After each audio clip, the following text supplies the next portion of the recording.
Hi students, இன்றைக்கி நம்ம பார்க்க போகிற டாபிக் என்னென்னா ப்ரோகேரியாட்டிக் செல். இப்போது ப்ரோகேரியாட்டிக் செல்ஸ்க்கு நம்ம எக்ஸாம்பிள்ஸ் என்னென்னு பார்த்தோன்னா bacteria, blue green algae, mycoplasma, அப்புறம் ப்ளூரோ நிமோனியா லைக் ஆர்கானிசம்ஸ். இதெல்லாம் தான் வந்து ப்ரோகேரியாட்டிக் செல்ஸோட எக்ஸாம்பிள்ஸ். ஃபஸ்ட்டு ப்ரோகேரியாட்டிக் செல்ஸ் போகிறதுக்கு முன்னாடி ப்ரோகேரியாட்டிக் செல்ஸ்க்கும் யூகேரியாட்டிக் செல்ஸ்க்கும் டிஃப்ரென்ஸ் என்ன, வித்தியாசம் என்ன அப்படின்னு பார்க்கலாம்.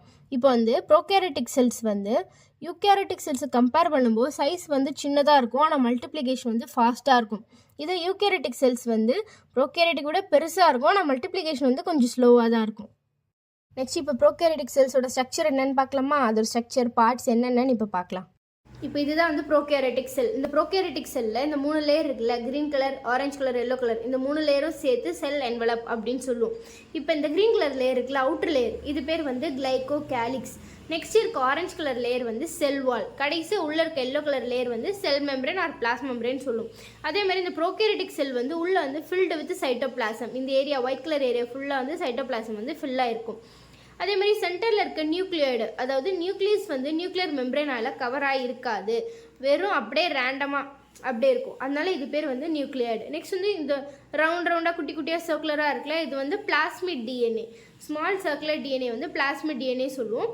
அப்புறம் வந்து இப்போ இந்த இன்னர் லேயர் சொன்னோம்ல, பிளாஸ்மா மெம்பரேன். இந்த பிளாஸ்மா மெம்பரேனில் உள்ளுக்குள்ளே சில இன்வாஜினேஷன் இருக்கும், அதாவது குட்டி குட்டியாக ஃபோல்டிங்ஸ் மாதிரி இருக்கும். இது பேர் வந்து மீசோசோம். அதே மாதிரி இந்த பிளாக் டாட்ஸ் எல்லாம் வந்து ரைபோசோம். நெக்ஸ்ட் வந்து இந்த ப்ரோகேரியாட்டிக் செல் வந்து மூமெண்ட்டுக்கு ரொம்ப ஹெல்ப்ஃபுல்லாக இருக்குது ஃப்ளெஜெல்லா. அதோ இங்கே பெருசாக இருக்குல்ல லாங்காக, இது வந்து ஃப்ளெஜெல்லா. இந்த ஃப்ளெஜெல்லா வந்து பாக்டீரியாவோட டிபெண்ட் அப்பான் பாக்டீரியா ஃப்ளெஜெல்லா நம்பர் வந்து வேரி ஆகும். நெக்ஸ்ட் வந்து குட்டி குட்டியாக இருக்குல்ல, இது வந்து பிள்ளை ஆர் ஃபிம்ப்ரியன்னு சொல்லுவோம். இதை பற்றி டீட்டெயில்டாக ஒரு பார்ட்ஸ் பற்றி அப்கமிங்காக பார்க்கலாம். ஓகேவா? இப்போ நம்ம ஃபஸ்ட்டு செல் என்வலப் அப்படின்னா என்னன்னு ஃபுல்லாக டீட்டெயிலாக பார்க்கலாம். இப்போ செல் என்வலப்னா 3 லேயர் இருக்கும். கிளைகோகேலிக்ஸ், செல் வால், அப்புறம் பிளாஸ்மா மெம்பரேன். இந்த 3 லேயரும் வந்து நல்லா டைட்டாக பவுண்டாக இருக்கும், ஒன்றா க்ளோஸாக இருக்கிறது தான் வந்து செல் என்வலப் அப்படின்னு சொல்லுவோம். இப்போ இந்த செல் என்வலப்பில் நம்ம ஃபஸ்ட்டு பார்க்க போகிறது கிளைகோகேலிக்ஸ். கிளைகோகேலிக்ஸ்னால் இது வந்து ஒரு அவுட்டர் மோஸ்ட் லேயர், அதாவது அந்த செல் என்வலப்லேயே வெளில இருக்க லேயர் தான் வந்து கிளைகோகேலிக்ஸ். இது வந்து மேடப் ஆஃப் மியூக்கஸ் இல்லைனா பாலிசாக்கரைட்ஸ், அதாவது மியூக்கஸ்னால் தெரியல, ஒரு மாதிரி குழன்னு இருக்கும், அந்த மாதிரி லேயரால் கோட்டிங்காக மேடாக இருக்கும். இந்த கிளைகோகேலிக்ஸே வந்து 2 விதமான லேயர் இருக்குது. ஒருவேளை இந்த கிளைகோகேலிக்ஸ் வந்து நல்லா லூஸ் ஷீட்டாக இருந்ததுன்னா, நல்லா கேப்புட்டு லூஸாக இருந்ததுன்னா அது வந்து நம்ம ஸ்லைமி லேயர்னு சொல்லுவோம். இந்த லேயர் வந்து என்ன பண்ணுவோன்னா, நம்ம செல்ஸில் உள்ள வாட்டர், நியூட்ரியன்ஸ் இதெல்லாம் வந்து லாஸ் ஆகாமல் ப்ரிவென்ட் பண்ணி செல்லை வந்து ப்ரொடெக்ட் பண்ணும். இதுதான் வந்து ஸ்லைமி லேயர். இதே இந்த கிளைகோகேலிக்ஸ் வந்து நல்லா ஒரு டஃப் லேயர், திக்காக இருக்குது அப்படின்னா அதை வந்து நம்ம கேப்சியூல் சொல்லுவோம். இந்த கேப்சியூலோட வேலை என்னென்னா, இது வந்து நம்ம பாக்டீரியாவுக்கு ஒரு கம்மி இல்லைனா ஸ்டிக்கி அப்பியரன்ஸ் கொடுக்கும். ஸோ ஸ்டிக்கி அப்பியரன்ஸ்னால் என்ன? இப்போ வேறு ஏதாவது ஒரு ஆர்கானிசம் வருது இல்லை நம்ம உடம்புக்குள்ளே போச்சுன்னா எங்கன்னா போய் ஸ்டிக் பண்ணுறதுக்கு, நல்லா ஸ்ட்ராங்காக ஒட்டுறதுக்கு இந்த கிளைகோகேலிக்ஸ் வந்து ரொம்ப ஹெல்ப்ஃபுல்லாக இருக்கும்.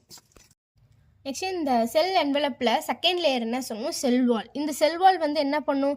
ஒரு ஆர்கானிசம்ஸ்க்கு ஷேப்பு, ஸ்ட்ரக்சர் எல்லாமே கொடுக்கும். நெக்ஸ்ட்டு இந்த செல் வால் வந்து மேடப் ஆஃப் ரிஜிட்னா ஒரு ஸ்ட்ராங்கான லேயர் ஆஃப் மேக்ரோமாலிக்யூல், அதாவது பெப்டிடோகிளைகான். அந்த பெப்டிடோகிளைகானால தான் வந்து மேடாயிருக்கும். நெக்ஸ்ட் ஒன் வந்து தேர்டு கடைசியாக உள்ள இன்னர்மோஸ்ட் லேயர் செல் என்வலப்பில், அது பேர் பிளாஸ்மா மெம்பரேன். இது வந்து ஆல்சோ நோன் அஸ் நம்ம செல் மெம்பரேன் சொல்லுவோம். இந்த மெம்பரேன் வந்து பெர்மியபிளாக இருக்கும். பெர்மியபிள்னால் உள்ளே போயிட்டு ஏதாவது ஒரு பார்ட்டிக்கல் வந்து உள்ளே போயிட்டு வெளில வரலாம், அந்த மாதிரி பெர்மியபிளாக இருக்கும்.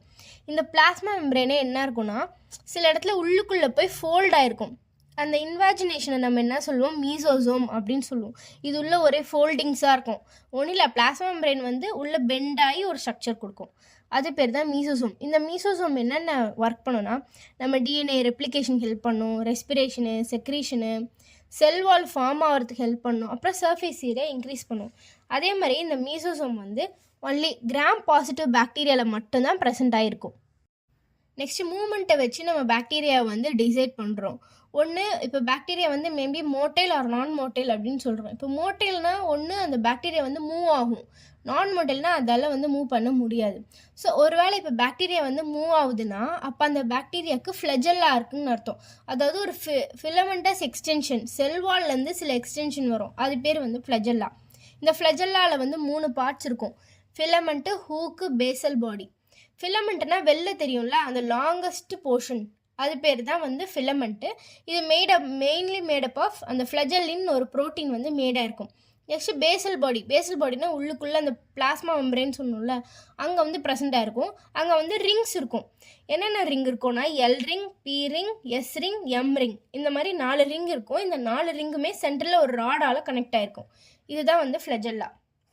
நெக்ஸ்ட்டு ஃப்ளஜெல்லா தவிர இன்னும் 2 ஸ்ட்ரக்சர்ஸ் இருக்கும், பிலி, ஃபிம்ப்ரியே அப்படின்னு. இந்த 2 ஸ்ட்ரக்சரும் வந்து மெயின்லி மூவ்மெண்ட்டுக்கெலாம் எந்த ஹெல்ப்பும் பண்ணாது. இப்போ பிலி அப்படின்னா இது வந்து ஒரு டியூபுலார் ஸ்ட்ரக்சரு.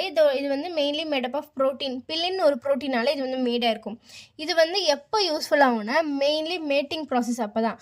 அதாவது இப்போ 2 பாக்டீரியா இருக்குன்னா ஒரு டோனார் இருக்கும், ரெசிபியன்ட் இருக்கும். ஒருத்தவங்கள்லேருந்து இன்னொருத்தவங்களுக்கு டிஎன்ஏ வந்து ட்ரான்ஸ்ஃபர் ஆகுது. அப்போனா அந்த டைமில் அந்த பிழை வந்து ஒரு பிரிட்ஜ் மாதிரி ஃபார்ம் ஆகி ஹெல்ப்ஃபுல்லாக இருக்கும். நெக்ஸ்ட்டு ஃபிம்ப்ரியேன்னு அதே மாதிரி இன்னொன்று சொல்ல மறந்துட்டேன். பிழையில் வந்து மெயினாக வந்து found in gram negative bacteria. True பிழை வந்து கிராம் நெகட்டிவ் பாக்டீரியாவில் தான் இருக்கும் அப்படின்னு சொல்லியிருக்காங்க. நெக்ஸ்ட் வந்து ஃபிம்ப்ரியேனா இது வந்து ஸ்மால் பிரிசில் லைக், அதாவது ஃபைபர்ஸ் மாதிரி செல் ஃபுல்லாக சுற்றி இருக்கும். இது மெயினாக என்ன பண்ணுன்னா, இப்போ ஒரு பாக்டீரியா போகுது, தண்ணியில் போகுதுன்னா அது ராக்கில் அட்டாச் ஆகுறது, இல்லை நம்ம உடம்புக்குள்ளே வந்து டிஷ்யூவில் அட்டாச் ஆகுறது, இந்த மாதிரி அட்டாச்மெண்ட்டுக்கு மெயினாக ஹெல்ப்ஃபுல்லாக இருக்கிறது இந்த ஃபிம்ப்ரியே. நெக்ஸ்ட் வந்து ரைபோசோம்ஸ். இப்போ வந்து ப்ரோகேரியோட்டிக் செல்லில் வந்து 70S ரைபோசோம் இருக்கும். ஓகேவா? அந்த ரைபோசோமே 2 சப்யூனிட் இருக்கும், 50S 30S units. ரைபோசோமோட main function என்ன? ப்ரோட்டீனை சிந்தசிஸ் பண்ணுறது. நெக்ஸ்ட் லாஸ்ட்டாக இன்க்ளூஷன் பாடினா இப்போ வந்து சைட்டோபிளாசமில் சில தேவையில்லாத மெட்டீரியல்ஸ் இல்லை தேவையான மெட்டீரியல்ஸ் கூட அது வந்து ஸ்டோர் ஆகிருக்கும். அந்த ஸ்டோர் ஆகிருக்கிறத பேரை நம்ம இன்க்ளூஷன் பாடி சொல்லுவோம். அதாவது ஒரு ரவுண்டாக ஒரு வெசிக்கல் மாதிரி இல்லை ஏதாவது ஒன்று ஃபார்ம் ஆகி ஒரு குட்டி ஸ்டோர் ரூம் மாதிரி வச்சுக்கோங்களேன், சைட்டோபிளாசமில் இருக்கும். ஓகேவா? இப்போ இந்த இன்க்ளூஷன் பாடிஸ் வந்து எந்த மெம்பரேனாலையும் பவுண்ட் ஆகலை அப்படின்னா அதுக்கு என்னென்ன எக்ஸாம்பிள்ஸ்னால் ஃபாஸ்பேட் கிரானியூல், கிளைக்கோஜன் கிரானியூல், இதெல்லாம் வந்து எந்த மெம்பரேனும் பவுண்ட் ஆகிருக்காது, அப்படியே சும்மா அங்கங்கே ஸ்டோர் ஆகிருக்கும். இதே சிலது சல்ஃபர் கிரானியூல், கேஸ் வேக்யூல்லாம் இதெல்லாம் வந்து சிங்கிள் லேயர் ஆஃப் மெம்பரேன் வந்து இது கூட பவுண்டாக இருக்கும். இது பேர் தான் இன்க்ளூஷன் பாடிஸ். அவ்வளோதான். இது பேர் தான் சிம்பிளாக ப்ரோகேரியோட்டிக் செல்.